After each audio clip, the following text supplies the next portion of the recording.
Hello Pistons fans, David Mayo from MLive here at the AT&T Center in San Antonio, where tonight the Detroit Pistons are 97-81 losers to the San Antonio Spurs, a game which from the Pistons' perspective broke down in the second half with poor ball movement, a lot of one-on-one play, a lot of selfish play, guys trying to get the team going on their own rather than collectively.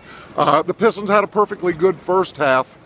51 points they scored, shot 52.4% from the field in the first half, and yet it all falls apart in the second half when they score 30 points, their seasonal low for any half this season, and finish the game with 81 points, their fewest points in any game this season. The Pistons remain 8th in the East, but they kind of took their medicine tonight against San Antonio, which you might expect, and that leads us to the Spurs. We can't leave here without talking about the Spurs. They clinched a playoff spot tonight in the 60th game of the regular season.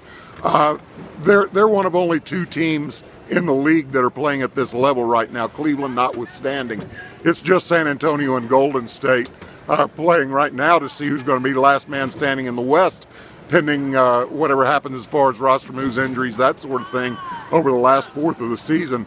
Right now there's little doubt that those are the two best teams in the league. The Spurs now are 29-0 at home.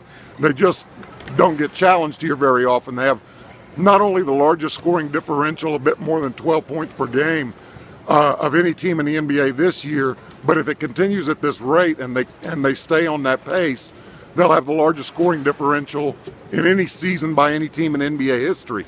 LaMarcus Aldridge and Kawhi Leonard are practically unguardable at the two forward spots.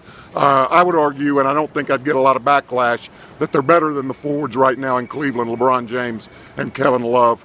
The Pistons, meantime, go back home. This is not a two-game road trip for them. They go back home for 2 nights.